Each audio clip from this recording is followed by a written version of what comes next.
नमोस्तु महर्षि, नमोस्तु महर्षि, नमोस्तु महर्षि। आज के इस कार्यक्रम को महर्षि मैं कुछ ऑनलाइन प्रश्नों के माध्यम से प्रारंभ करना चाह रहा हूं। ऑनलाइन श्रीमान पुष्पा यस जैन नागपुर से आपके चरणों में नमोस्तु करते हुए जानना चाहते हैं कि गुरुदेव, जब आपका प्रवचन होता है कि पत्नी को यह करना चाहिए और पति को यह करना चाहिए, उस प्रवचन के वक्त घर में और झगड़े हो जाते हैं। गुरुदेव, कृपया शंका का समाधान कीजिए कि ऐसी स्थिति में हम क्या करें।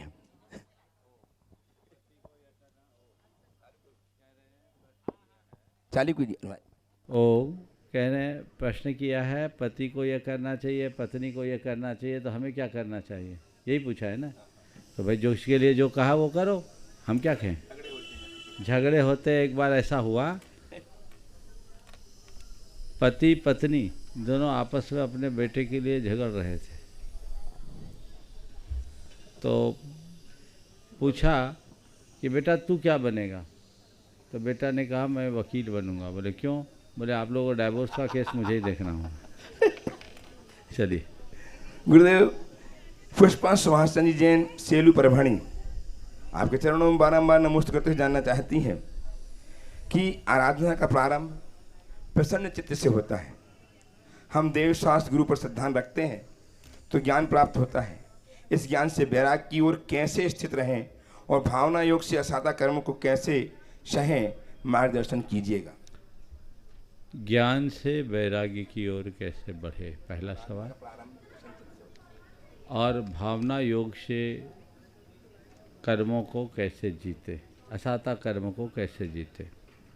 प्रश्न का मुख्य रूप से दो अंश है। देखिए, ज्ञान से वैराग्य की ओर आने के लिए दो उपाय अपेक्षित है। पहला, वैरागियों का संसर्ग, और दूसरा जीवन के यथार्थ को जानने का प्रयत्न। जब चीज़ों को हम उसकी वास्तविक दृष्टि से देखने लगते हैं तो चीज़ें कितनी भी प्रिय हो उसका आकर्षण खो जाता है। कोई भी चीज़ें हमें तभी तक लुभाती है जब तक हम उसकी वास्तविकता को नहीं जान पाते। तो जो उसे जान लेता है, अंतरंग से जान लेता है, तो उसके प्रति उसका रुझान समाप्त होता है। इसीलिए शास्त्रों में कहा गया कि अगर अपने हृदय के वैराग्य को बनाए रखना चाहते हो तो संसार, शरीर और भोगों का बार बार चिंतन करो। जगत काय स्वभाव वा संवेग वैराग्यार्थम की उक्ति इसी संदर्भ में कही गई। गुरुदेव, नवीन जी जैन सिलचर आसाम से आपके चरणों में बारंबार नमोस्तु करते हुए जानना चाहते हैं कि गुरुदेव, जिस पल संतोष का भाव पैदा होता है, हो जाता है, उस पल मन यह कहता है चलो यार बहुत हुआ, इसी में ज़िंदगी क्या गुजारा कर लेंगे।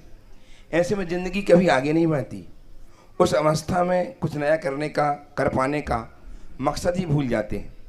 संतोष कैसा हो गुरुदेव जिससे जीवन की कोई काम ना रुके और यात्रा ना रुके।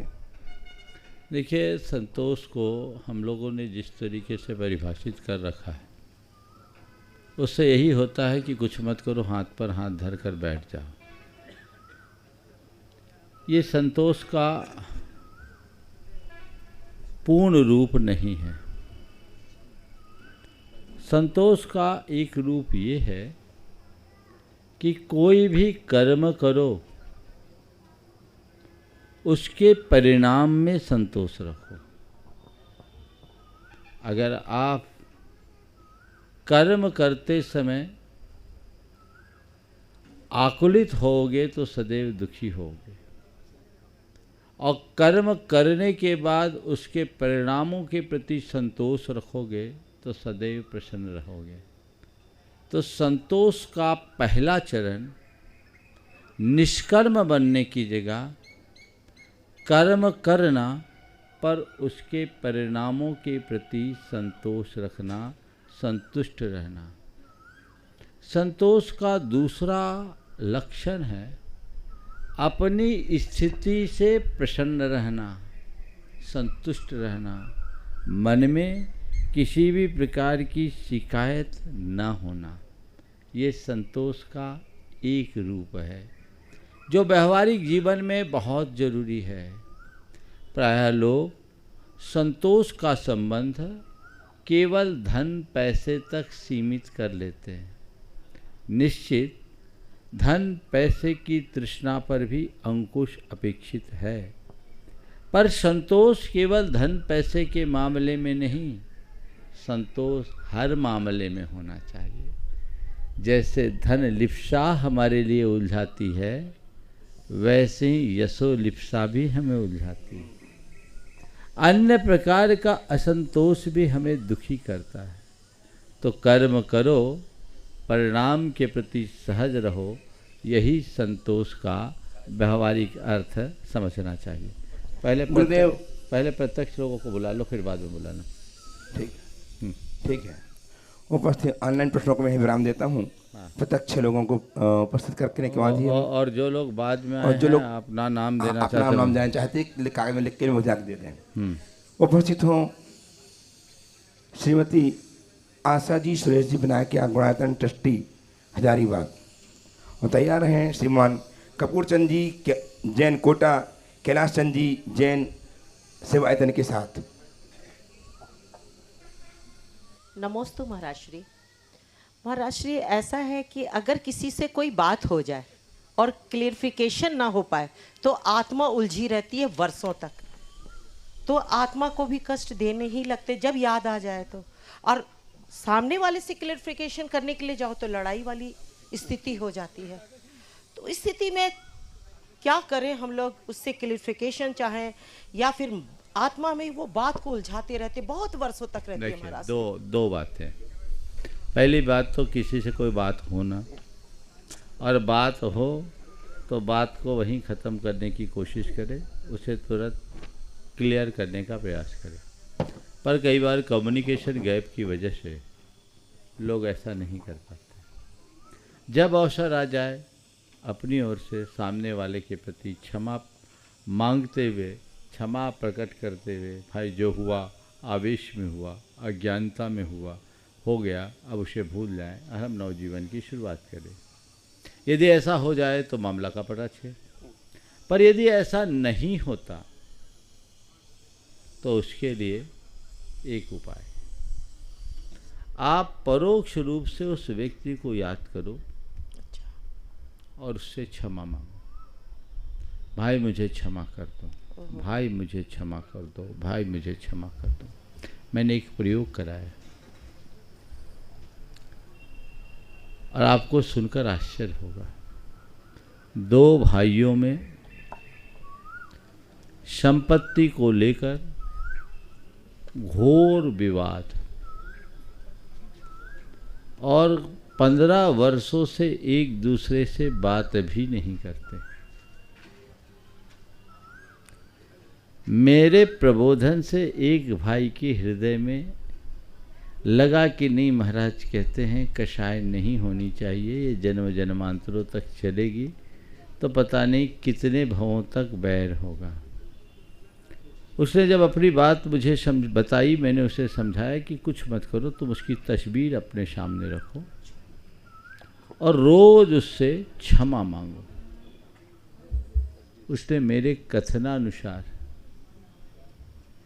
रोज भाई की तस्वीर सामने रखकर 5 मिनट से 10 मिनट भाई से बतियाता, उससे क्षमा मांगता, भाई मुझे माफ़ कर दो, भैया मुझे माफ़ कर दो। उसकी आंखें भर आती। ऐसा क्रम चलता रहा। लगभग 6 महीने बीते।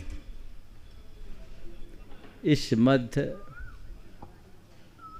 उसके भाई के घर एक विवाह का प्रसंग था।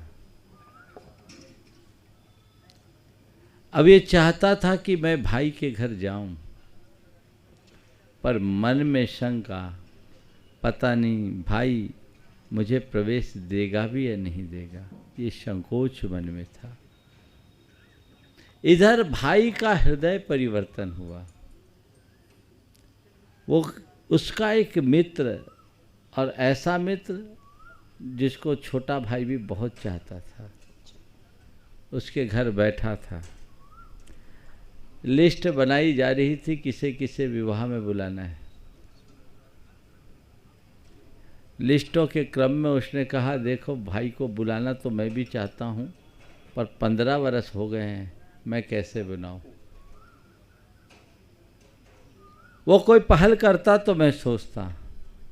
तो उस मित्र ने कहा, नहीं ऐसी बात नहीं है, प्रसंग तुम्हारे यहाँ आया है और तुम्हारे मन में भाई के प्रति ये भाव आया, तुम उसे हृदय से बुलाना चाहते हो। बोला, हाँ मैं सोचता हूँ बहुत हो गया लड़कर, अब प्रेम से जीना चाहिए, बुलाना तो चाहता हूँ। उसने कहा, ठीक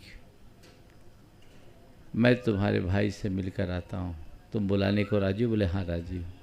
वो गया और जब उसको जाकर के पूरा वाक़या सुनाया, उसकी आंखें भर आई। बोले, मैं तो चाहता था, अब मैं खुद भैया से मिलने जाता हूँ। अभी शादी की बात बाद में होगी, पहले मैं अपने भाई से मिलकर अपने दिल को साफ करूँगा। वो अपनी धर्मपत्नी के साथ गया और भाई को देखा और भैया भर मुंह से निकला, दोनों गले से लग गए और फपक फपक करके रोए। थोड़े देर में मन का सारा मैल निकल गया। आज दोनों भाई एक हैं, ये फ़र्क किया जा सकता है। ये कोई किस्सा नहीं सुना रहा हूँ, ये घटित घटना बता रहा हूँ। आप प्रयोग करके देखें, ऐसा प्रयोग किया जा सकता है। दिल से प्रयोग करो। तुम एक तरफ से तो भावना भाव, तुम ये अपेक्षा रखते हो कि वो मुझे क्षमा करे, पर अपने हृदय में उतर कर देखो कि क्या तुम उसे क्षमा करने की स्थिति में हो। अपने मन को जब तक मनुष्य साफ नहीं करता, तब तक जीवन का रास्ता भी प्रशस्त नहीं होता। तो उसके लिए सरलता चाहिए, अंदर का ईगो उतारने की ज़रूरत है। उसे उतार दे तो हर समस्या का समाधान मिल सकता है। उपस्थित हो श्रीमान कपूर चंद जी कोटा एवं श्रीमान कैलाश चंद जी जैन सेवायतन, और तैयार रहें श्रीमती सरिता जी, अरुण कुमार जी जैन सेठी हजारीबाग। गुरुवर के चरणों में मेरा, मेरे परिवार का, गुणायतन परिवार हाड़ोदी संभाग मेवाड़ प्रांत का त्रिबार नमोस्तु नमोस्तु नमोस्तु। गुरुदेव, जीवन एक यात्रा है। हम श्रावक, ग्रस्त श्रावक, इसे ज़बरदस्ती तय कर रहे हैं। तो गुरुदेव, ऐसा हम क्या करें कि ज़बरदस्त तरीके से तय करें? यात्रा को ज़बरदस्ती तय कर रहे हैं, ज़बरदस्त तरीके से कैसे तय करें? देखिए, ज़बरदस्ती का मतलब क्या है? जो इच्छा के विरुद्ध हो वो ज़बरदस्ती है, और जो इच्छा शक्ति के साथ हो वो ज़बरदस्त है। तो बस मैं इतना ही कहूँगा, ज़्यादा कुछ करने की ज़रूरत नहीं है। जीवन में जो कुछ भी घटे उसे इच्छा के विरुद्ध अपनाने की जगह अपनी इच्छा को उसके अनुकूल बना लो और इच्छापूर्वक स्वीकार कर लो, जीवन ज़बरदस्त हो जाएगा। नमस्ते गुरुदेव, नमस्ते। आइए श्रीमती सरिता जी, अरुण जी सेठी हजारीबाग, तैयार हैं श्रीमान राजेश जी पाटौदी हजारीबाग। नमोस्तु महाराज श्री, नमोस्तु महाराज श्री। महाराज श्री, खो देने के बाद ही ख्याल आता है कि कितना कीमती था। संबंध, व्यक्ति और समय। ऐसा क्यों? बहुत अच्छा वाक्य। खो देने के बाद ही मालूम पड़ता है कि हमारे संबंध, व्यक्ति या समय का मूल्य क्या था। ये सही है। मनुष्य की एक बड़ी दुर्बलता है कि वह अपनी चीज़ों का मूल्य तब तक नहीं आंकता जब तक वो उसके पास होती है। जब खो देता है तभी उसका मूल्य आंकता है। उदाहरण के लिए, मुंह में बत्तीसी है, 24 घंटे में एक भी बार जीभ नहीं जाती, लेकिन एक दांत बाहर निकल जाए, दिन भर जीभ वहीं वहीं जाती है ना। ये एक स्वाभाविक प्रकृति है। इसलिए मनुष्य को खोने से पूर्व इनका मूल्यांकन सीखना चाहिए। जो खोने से पूर्व इनका मूल्यांकन करते हैं उन्हें खो देने के बाद फिर पछताना नहीं पड़ता। नमोस्तु महर्षि। उपस्थित हों श्रीमान राजेश पटौदी साहब, तैयार रहें श्रीमती पायल जी अरविंद जी सेठी हजारीबाग। नमस्ते गुरुदेव। कोई व्यक्ति जिंदगी मजे के लिए जीता है और कोई व्यक्ति जिंदगी आनंद के लिए जीता है, दोनों में फर्क क्या है? श्रेष्ठ कौन सा है? आपने पूछा मजा और आनंद में फ़र्क क्या है। देखिए, ऐसे तो आजकल दोनों शब्द एक ही अर्थ में रूढ़ हो गए हैं, दोनों शब्द एक ही अर्थ में रूढ़ हो गए हैं। पर मज़ा और आनंद में आप अगर एक अंतर मुझसे पूछो तो मैं एक उदाहरण से कहूँगा। बच्चा निप्पल चूसता है और बच्चा माँ का दूध पीता है। निप्पल चूसने में उसे मज़ा आता है और माँ का दूध पीने में आनंद है। समझ गए? जो केवल खुशी दे वो मज़ा है और जो खुशी के साथ पुष्टि दे उसका नाम आनंद है। निप्पल के दूध में केवल बाह्य संतुष्टि है। बच्चे को लगता है कुछ मिल रहा है पर मिलता कुछ नहीं है। पर माँ का जो दूध होता है उसे स्वाद भी देता है और स्वास्थ्य भी देता है, संतुष्टि भी देता है। इसलिए मज़ा एक पल का है, आनंद हर पल का है। मस्त गुरुदेव। उपस्थित हों श्रीमती पायल जी अरविंद जी सेठी हजारीबाग और तैयार रहें एडवोकेट अजय जी जैन हजारीबाग। अरविंद जी आ जाएं। नमोस्तु महाराज जी। महाराज जी, हम अपने अंदर सरलता कैसे लाएं? कुछ मत करो। क्या बात है। कोई क्या कहेगा इसको दिमाग से हटा दो, कोई क्या सोचेगा इसको दिमाग से हटा दो। हम छोटे हो जाएंगे उसको दिमाग से निकाल दो, हम बड़े बन जाएंगे ये दिमाग से हटा दो। मतलब अपने अंदर के अहंकार को हटा दो, जीवन अपने आप सरल हो जाए। बहुत बढ़िया। आपको पूछना है भैया। नमोस्तु महाराज। उपस्थित हैं एडवोकेट अजय जी जैन हजारीबाग। तैयार है श्रीमती चंद्रिका जी पाटनी सुसाविका मंत्री गुणायतन रांची। महाराज जी के चरणों में मेरा बारंबार हृदय से नमोस्तु नमोस्तु। महाराज जी, ये आध्यात्मिक और धार्मिक एक ही जैसे शब्द लगते हैं, तो ये अंतर क्या है महाराज जी, धार्मिक और आध्यात्मिक? और दूसरी बात कि ये आध्यात्मिक विकास के लिए और आध्यात्मिक शक्ति के लिए हम लोग को क्या करना चाहिए? धार्मिक और आध्यात्मिक में अंतर पहले हम समझें, फिर आध्यात्मिक विकास की बात करें। धार्मिक होने का मतलब है धार्मिक क्रियाओं में बढ़ चढ़ करके हिस्सा लेना, उसमें अभिरुचि रखना। और आध्यात्मिक होने का मतलब है अंतर्मुखी जीवन शैली को अपनाकर आत्मोन्मुखी जीवन जीना, अपने भावों और प्रवृत्तियों में नियंत्रण रखते हुए जीना। धार्मिक व्यक्ति धार्मिक क्रियाएं करता है और आध्यात्मिक व्यक्ति धर्म को अपने विचारों में लाता है। आध्यात्मिक व्यक्ति धार्मिक होता है, पर धार्मिक व्यक्ति आध्यात्मिक हो ये कोई ज़रूरी नहीं। समझ गए? आपने पूछा अपने जीवन का आध्यात्मिक विकास कैसे और शक्ति दोनों। आध्यात्मिक विकास होगा तो आध्यात्मिक शक्तियाँ अपने आप विकसित होगी। आध्यात्मिक विकास के लिए 4 उपाय करो। पहला, सत्संग करो। सत्संग से प्रेरणा मिलती है, जीवन की दिशा बढ़ती है। दूसरा है स्वाध्याय करो, जो मन की खुराक है, एक अलग प्रकार की दृष्टि उपलब्ध होती है और उससे हमारे जीवन का पथ प्रशस्त होता है। तीसरी बात है नित्य आत्मालोचन करो, आत्मसमीक्षा करो। एकांत में बैठो, आत्मचिंतन करो, मैं कौन हूँ, मेरा क्या है, मैंने क्या किया, मुझे क्या करना चाहिए, जो मैंने किया अच्छा किया या बुरा किया। यानी अपना ऑडिट करो, लेखा जोखा करो, अंदर से अपने आप को निहारो कि वाकई में मैं हूँ कहाँ, मेरी क्या खूबी और क्या खामी, इसे देखो तो उससे जीवन को सुधारने की एक प्रेरणा मिलती है। और चौथी बात, नित्य आप थोड़ा सा ध्यान करो। ये 4 बातें आप अपनाएंगे तो आध्यात्मिक उत्कर्ष दिनों दिन होगा और उससे आध्यात्मिक शक्ति भी विकसित हो। महाराज श्री ध्यान होता नहीं है लेकिन अभ्यास करो सब होगा। उपस्थित हो श्रीमती चंद्रिका जी पाटनी रांची से मैत्री गुणायतन और तैयार हैं और श्रीमान जिन्हें ध्यान नहीं होता भावना योग करो। भागचंद जी बकलीवाल रामगढ़। मेरी तरफ से जगत के सब जीवों की तरफ से नमोस्तु महाराज श्री। महाराज श्री, कई लोग सामने तो मीठा रहते हैं, मीठा मीठा बोलते हैं, लेकिन पीठ पीछे कड़वे बन जाते हैं, तो ऐसे लोगों से कैसे बचा जाए? जो सामने मीठे हों और पीठ पीछे कड़वे हों, ऐसे लोगों से कैसे बचा जाए?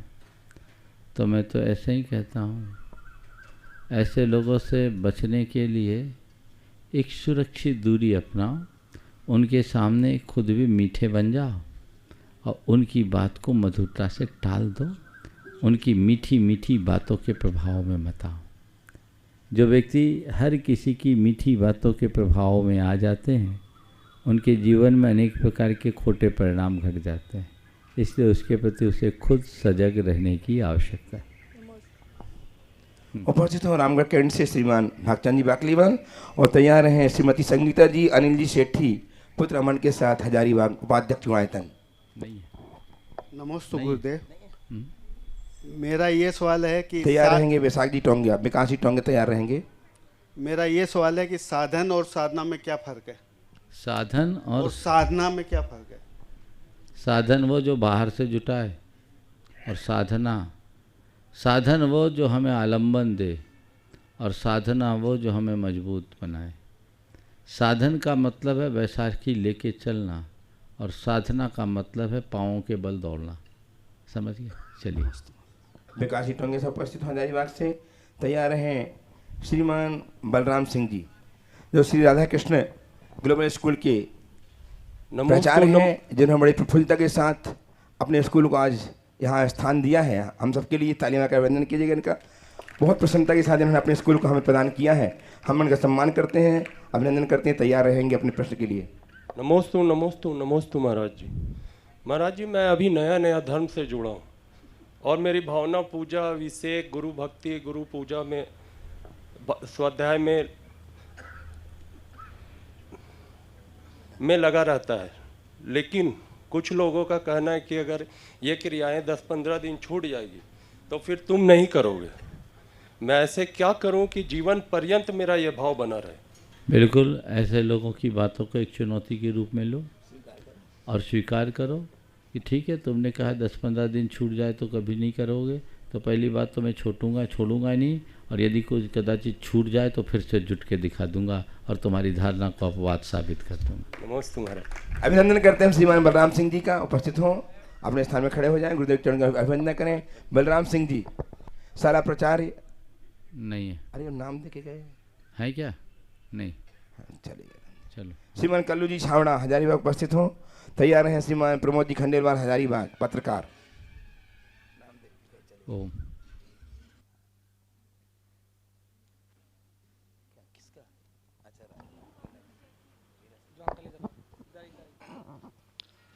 कल्लू जी छावड़ा उपस्थित हो। हाँ बोलिए बोलिए। महाराज जी के चरणों में बारंबार नमस्कार। आज वर्तमान में किस जीव को सुखी मानना चाहिए? क्या धर्म करने वाला व्यक्ति सुखी है?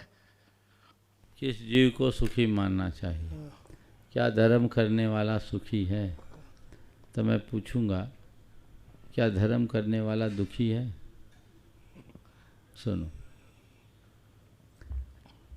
धर्मी अधर्मी, सुखी दुखी, ठीक है, अमीर गरीब, ये 6 स्थितियां बन गई।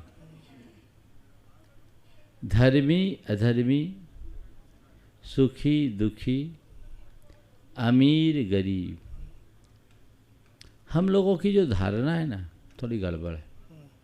कोई पैसा वाला आदमी है तो आप उसे कहोगे कि यह बड़ा पैसा वाला आदमी है, बड़ा धनी है।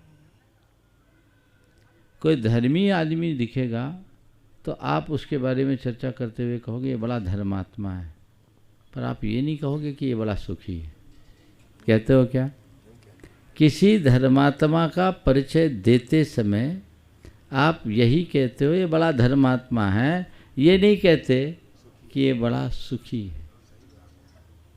कदाचित अधर्मी के विषय में तो आप ये कह देते हो अधर्मी है, बड़ा दुखी है, पर धर्मात्मा के विषय में ये नहीं कहते कि ये धर्मात्मा है, बड़ा सुखी। क्योंकि लोगों की अवधारणा थोड़ी अलग है। वे धर्म करते हैं, धर्म को हितकारी मानते हैं, लेकिन धर्म में सुख है ये ऐसी पक्की धारणा नहीं दिखती। लोगों का ख्याल कुछ ऐसा दिखता है मानो जिसके पास धन दौलत है वही सुखी है। समझ गए? तो इसलिए धारणा को हटाओ। अगर तुम्हारी धारणा में धन दौलत ही सुख का आधार है तो धर्मात्मा के पास धन दौलत का भंडार होना कोई ज़रूरी नहीं। इसलिए हो सकता है उस धन दौलत के अभाव में तुम्हें धर्मात्मा दुखी दिख जाए, लेकिन सुख का आधार तुम अंदर के संतोष और संयम को मानते हो। तो सच्चे धर्मात्मा के हृदय में संयम भी होता है और संतोष भी होता है, और ये संयम और संतोष एक धर्मात्मा के हृदय में ही होता है। तो ऐसा सुख तुम कभी खोजोगे तो केवल और केवल किसी धर्मी के जीवन में दिखेगा, अन्यत्र नहीं। उपस्थित हो पत्रकार श्रीमान प्रमोद जी खंडेलवाला हजारीबाग से। तैयार हैं श्रीमान राजीव जी जैन हजारीबाग। नमोस्तु महाराज श्री, नमोस्तु महाराज श्री, नमोस्तु महाराज श्री। आज के परिवेश में, आज के इस दौर में प्री वेडिंग का प्रचलन काफ़ी हो गया महाराज श्री। इसी के साथ एक प्रश्न और जुड़ा है मेरा, जो काफ़ी रस्मों और रवाज के साथ वो वर वधू करते हैं, वरमाला। इन दिनों मजाक सा बनता जा रहा है। वरमाला के समय वर मजाक कर रहे हैं, वधू के उनके संग मजाक कर रहे हैं। ऐसा क्यों? क्या कुछ है ये? देखिए, ये सब पश्चिमी सभ्यता का अंधानुकरण और मीडिया का कुप्रभाव। हमारे यहाँ विवाह में जो पाणी ग्रहण होता है वो एक पवित्र संस्कार है, और इस संस्कार को अत्यंत पवित्रता के साथ करना चाहिए।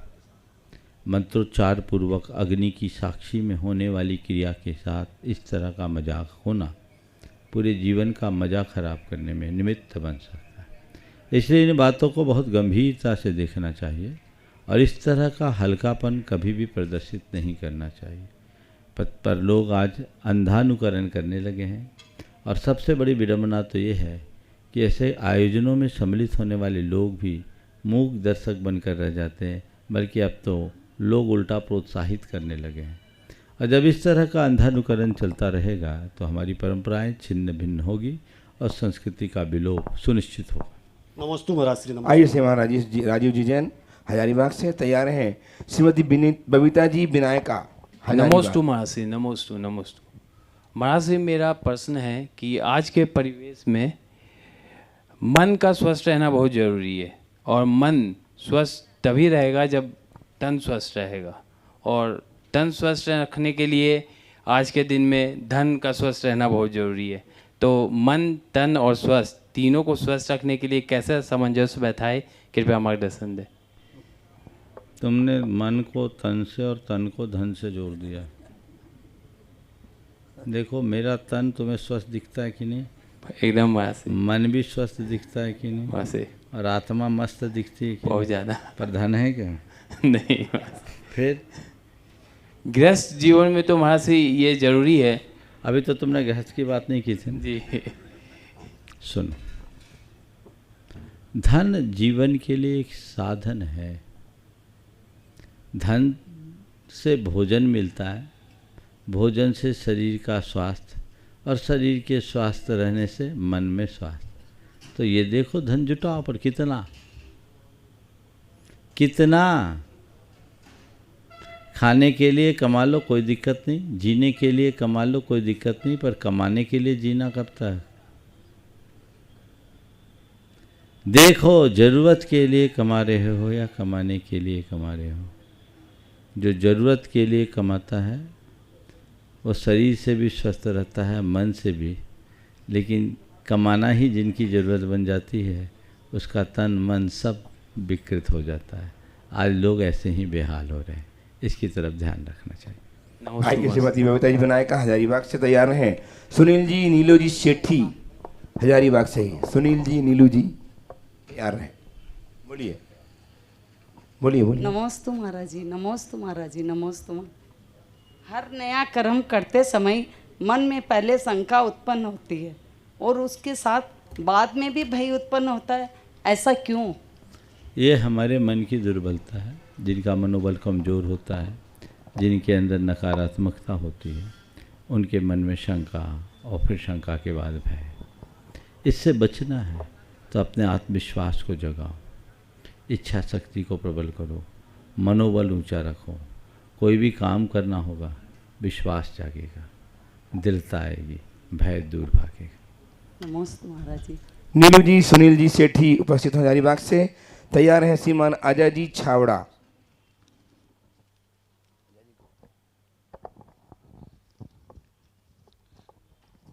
बोलिए माइक। नमस्ते महाराज श्री। महाराज श्री, मेरा प्रश्न है, ईश्वर का रंग रूप आकार कुछ नहीं है, तो ध्यान करते समय निराकार ईश्वर का ध्यान कैसे करें? बस जिसका जिसका हम ध्यान करते हैं, जो जो हमारे ध्यान में आता है, बोलो वो मैं नहीं हूँ। इन सब से रहित जो वही मेरे भीतर का परमात्मा है, निराकार हो जाए। चलो। उपस्थित हूँ अजय जी छावड़ा और तैयार हैं श्रीमान अजय जी गुप्ता हजारीबाग से ही। अजय जी छावड़ा आए। अजय जी गुप्ता तैयार रहे। नमोस्तु गुरुवर। नमोस्तु नमोस्तु। महाराज, हमारी बहुएं और बेटियां स्कूल्स में जाकर के पढ़ा रही हैं और हमारा स्कूल, जैन स्कूल, जो अपने समय में विख्यात था, आज शायद लुप्त हो गया। हम ऐसा क्या करें कि जैन स्कूल वापस अपना पुराना गरिमा प्राप्त करें और हम अपने बच्चों को सही मार्गदर्शन दें? देखिए, सबसे पहली बात तो आजकल एक फैशन बन गया है सभी का इंग्लिश मीडियम में पढ़ाने और पढ़ाने का। प्रायः जितने भी हमारे विद्यालय हैं सरकारी अनुदान प्राप्त है, और जितने भी शासकीय स्कूल है भारत भर में, वो सब हिंदी माध्यम और स्टेट बोर्ड से जुड़े हुए। आजकल लोग उनमें पढ़ाना नहीं चाहते हैं। एक ज़माना था जब हम लोग पढ़ते थे तो 11वीं से एडमिशन होता था और सारे लोग टॉप करते थे और आज अपने अपने क्षेत्र में शिखर पर थे। अब ये हिंदी अंग्रेजी माध्यम एक अनिवार्यता जैसी बन गई। हालांकि नई शिक्षा नीति के बाद अब बड़ा परिवर्तन होगा और मैंने सुना है कि अंग्रेजी अब विषय के रूप में रहेगा, अनिवार्य माध्यम के रूप में नहीं। एक बहुत बड़ा परिवर्तन करेगा, लेकिन पिछले 3 दशकों में बहुत कुछ बदलाव आ गया, उसका परिणाम हमारे सामने। तो समय के अनुरूप हमें स्कूलों के स्वरूप में परिवर्तन करना होगा। और जब हम अपने विद्यालयों में, जहाँ इंफ्रास्ट्रक्चर बहुत अच्छा है, अगर हम उसमें समय अनुरूप हमने परिवर्तन किया होता तो आज ये दुर्दशा नहीं होती। आज भी अवसर है और अपेक्षा भी है, आवश्यकता भी है। लोग अपने विद्यालयों में नीतियों में परिवर्तन करें, जो भी अपेक्षित परिवर्तन हर करे और उसे नए ढंग से संचालित करें, उसे ऐसा आकर्षण उत्पन्न कर दें कि बच्चे उसमें आ सकें। हालांकि सरकारी अनुदान भी उसमें एक बाधा है।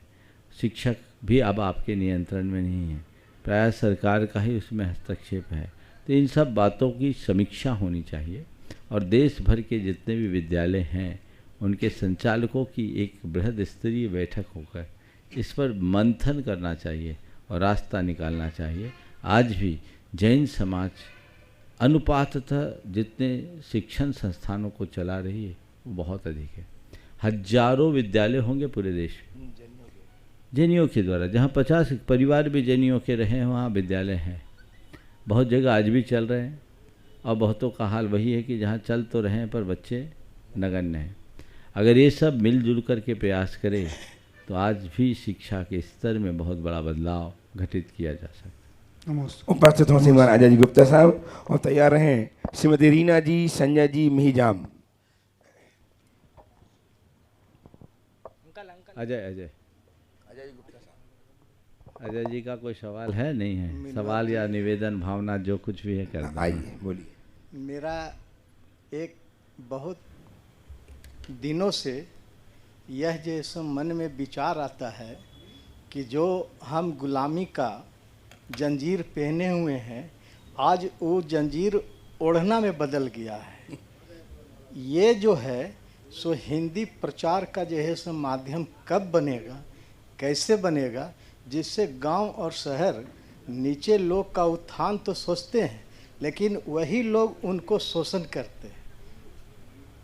बहुत अच्छी बात आपने रखी है। हमारे गुरुदेव तो पिछले अनेक वर्षों से ये कह रहे हैं, अपनी गुलाम मानसिकता को जब तक हम नहीं बदलेंगे तब तक ऐसा नहीं होगा। प्रायः आजकल लोग अंग्रेजी बोलने में अपनी शान समझते हैं। कदाचित कोई अंग्रेजी बोले तो मुझे ऐतराज़ नहीं, लेकिन माध्यम तो हिंदी होना चाहिए या अपनी मातृभाषा होनी चाहिए। हमें स्वभाषा में ही बोलना चाहिए, क्योंकि भाषा संस्कृति की संवाहिका है। हम जिस भाषा में पढ़ते पढ़ाते हैं, जो हमारी मातृभाषा है, उससे हम बहुत अच्छे से ज्ञान पा सकते हैं। और भाषा एक दूसरे के साथ संवाद स्थापित करने का बड़ा साधन है। इसके लिए प्रयास करना चाहिए। झारखंड में सरकार शासकीय स्तर पर तो ये बहुत अच्छा हुआ कि सरकारी कामकाज अब हिंदी में होते हैं। अन्य अनेक राज्यों में हिंदी में कामकाज होने लगे हैं, लेकिन अभी तो सबसे बड़ी विडंबना है न्यायालयीन बातों में। न्यायालयीन प्रक्रिया में अब प्रायः जो भी निर्णय होते हैं वो सब अंग्रेजी में होते हैं। जो हिंदी भाषी है वो उन्हें नहीं जान पाता। इसके लिए भी प्रयास चल रहा है। सोच बदलनी चाहिए। भारत को भारतीय भाषा को प्रमुखता देनी चाहिए और इसके लिए हर भारतवासी को सोचना चाहिए। और इसके अभियान को गति देने के लिए एक सांकेतिक प्रयास के रूप में एक बहुत अच्छा काम है कि आप हस्ताक्षर करना प्रारंभ करें, सिग्नेचर करना बंद करें। आप सिग्नेचर करना बंद करें, हस्ताक्षर करना शुरू करें। अगर अभी तक आपके बैंक में भी सिग्नेचर चलता है, एक शपथ पत्र देकर आप उसे बदलें और उसके जगह हस्ताक्षर करना शुरू करें। गुरुदेव के आशीर्वाद से करोड़ों लोग सिग्नेचर की जगह हस्ताक्षर करना शुरू किए। आप भी ऐसा कर सकते हैं। ये बहुत बड़ा काम होगा। आज की स्थिति ये है कि हमारी नई पीढ़ी के लोग हिंदी में अपना नाम लिखना भी नहीं जानते और उनकी इतनी बुरी हालत है कि ना अंग्रेजी अच्छी है न हिंदी अच्छी है। न ढंग से हिंदी बोल पाते हैं न शुद्ध अंग्रेजी बोल पाते हैं। दोनों स्थितियां उनकी गड़बड़ है। तो माध्यम हो जो अपनी भाषा है वही, और भाषा आपको जितना अधिक से अधिक जान सको जानो। अवसर और अनुकूलता अधिक से अधिक भाषा का ज्ञान रखना चाहिए, लेकिन अपनी भाषा को प्रमुखता देना हमारा सबसे परम लक्ष्य होना चाहिए। आइए श्रीमान संजय जी, रीना जी, जैन मिहिजाम, और तैयार हैं श्रीमान सिद्धार्थ जी कासलीवाल, कानपुर, गुणायतन प्रशासक। नमोस्तु गुरुवर, नमोस्तु नमोस्तु नमोस्तु। महाराज श्री, मेरा प्रश्न है, खुशी के लिए बहुत कुछ इकट्ठा करना पड़ता है, ऐसी हमारी समझ है, किंतु हकीकत में खुशी के लिए बहुत कुछ छोड़ना पड़ता है, पर ऐसा हो नहीं पाता। बात बिल्कुल सही। सही खुशी के लिए बहुत कुछ इकट्ठा करना पड़ता है, ऐसी समझ है, पर खुशी की प्राप्ति के लिए बहुत कुछ खोना पड़ता है। ऐसा हो नहीं पाता इसलिए क्योंकि हम अपने अनुभवों को प्रमुखता नहीं देते।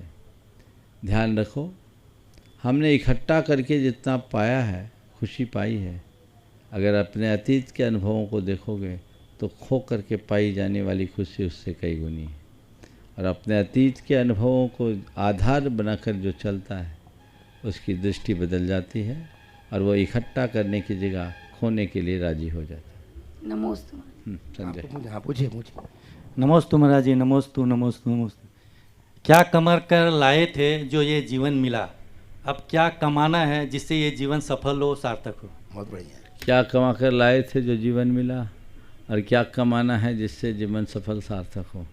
मैं समझता हूँ इन दोनों प्रश्नों का उत्तर आप सबको पता होगा, है कि नहीं है? बोलो, क्या कमा कर लाए थे? बोलो। और क्या कमाना है? बस इतना ही ध्यान रखो। कमा क्या रहे हो? क्या कमा रहे हो? पुण्य की धन? धन कमाओगे जीवन का एक दिन निधन होगा, पुण्य कमाओगे जीवन धन्य होगा। तय करो तुम्हें क्या करना है।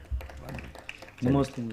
आइए श्रीमान सिद्धार्थ जी कासलीवाल, कानपुर से, गुणायतन के प्रशासक, और तैयार हैं श्रीमान निर्मल जी, हीरा जी, विनायक हजारीबाग, मेरे परम पावन गुरुवर के पावन चरणों में मेरा और मेरे परिवार का कोट कोट वंदन। नमोस्तु गुरुवर, नमोस्तु गुरुवर, नमोस्तु गुरुवर। गुरुवर, अशुभ के उदय में शुभ क्रिया का संपादन हो सकता है क्या? किस प्रकार? क्यों नहीं? अशुभ के उदय में शुभ क्रिया का संपादन हो सकता है क्या? निश्चित हो सकता है। किस प्रकार? मन में क्षमता धार लो। मैं तो ये कहता हूँ अशुभ के उदय में जितना बने शुभ क्रिया करो, जितना बने उतना शुभ क्रिया करो। एक व्यक्ति जिनका तीव्र अशुभोदय आया, बीमारी और विपत्ति एक साथ टूटी, ऐसी स्थिति में प्रायः विचलित हो जाता है। लेकिन उसने अपनी परिस्थिति को जान लिया और उसने क्या किया कि अभी मेरा समय खराब है, इस खराब समय का मुझे सदुपयोग करना है। उसने नित्य का एक नियम बना लिया कि मेरे गांव में 7 मंदिर है, मैं 7 मंदिरों के दर्शन करूंगा और 7 मंदिरों में रोज़ बदल बदल करके पूजन अभिषेक करूंगा, तभी पानी पीऊंगा। और पैदल चल करके अशुभ समय में शुभ क्रिया हुई और इसका परिणाम ये निकला, वो 11-11 बजे तक मुंह में पानी डालता 47 टेम्परेचर में, और 6 महीना में ऐसी क्रांति उसके जीवन में आई कि नासिक में उसकी एक प्रॉपर्टी थी। मैं ये उदाहरण कई बार अपने प्रवचनों में सुना चुका। वो प्रॉपर्टी लिटिगेशन में पड़ी थी, मिट गया, मोटी रकम उन्हें प्राप्त हो गई। इसके साथ भोपाल में एक प्रॉपर्टी जो उनके पिताजी ने कभी खरीदी थी, उसको पता ही नहीं था, किसी दलाल के माध्यम से मालूम आया, उसके पास संदेश पहुंचा, उसने उसे बेचा और एक मोटी रकम आ गई, पहले से सुदृढ़ स्थिति बन गई।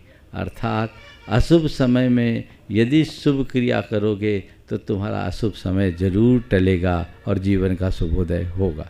नमस्ते ट्रस्टी श्रीमान निर्मल जी हीरा जी विनायक हजारीबाग से उपस्थित हों।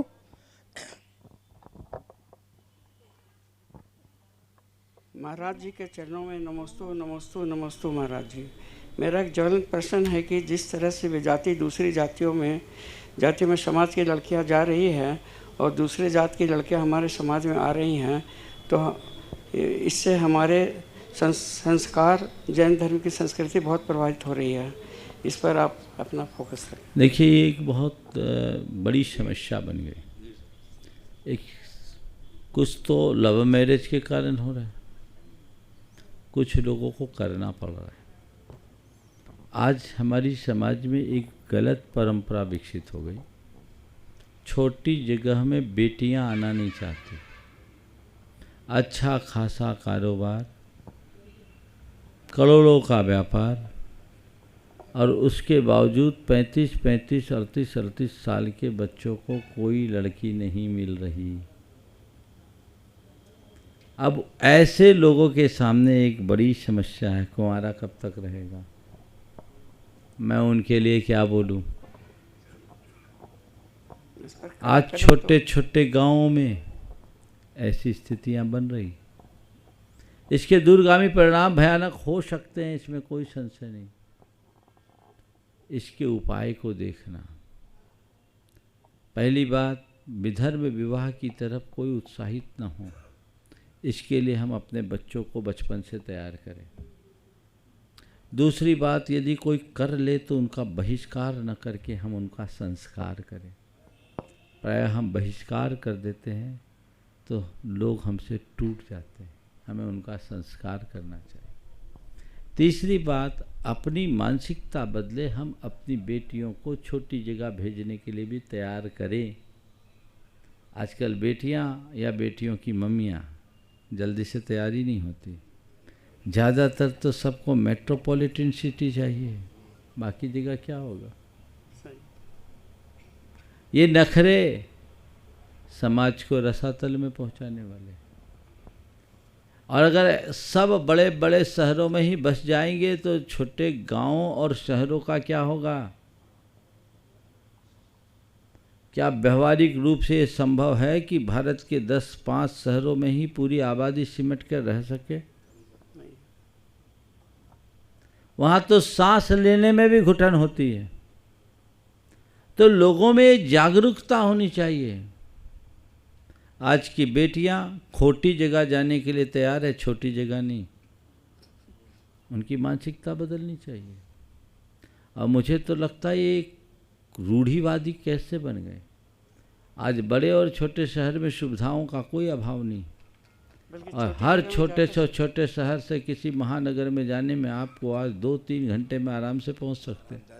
सारी सुविधाएं, संबंध, संपर्क, कनेक्टिविटी बनी हुई है। मानसिकता बदलनी चाहिए और बदल करके इस दिशा में आगे बढ़ना चाहिए, तभी देश सुरक्षित होगा, संस्कृति सुरक्षित होगी, सभी समाज सुरक्षित होंगे। लोगों के जानकारी के लिए मैं केवल एक बात का उल्लेख करूंगा। आज पारसी समुदाय विलुप्ति के कगार में पहुंच गया। उनकी दशा ये हो गई कि उनके लिए अल्पसंख्यक आयोग को, सरकार को इस बात की अनुशंसा करनी पड़ी कि पारसियों को 2 से अधिक संतान उत्पन्न करने की छूट दी जाए।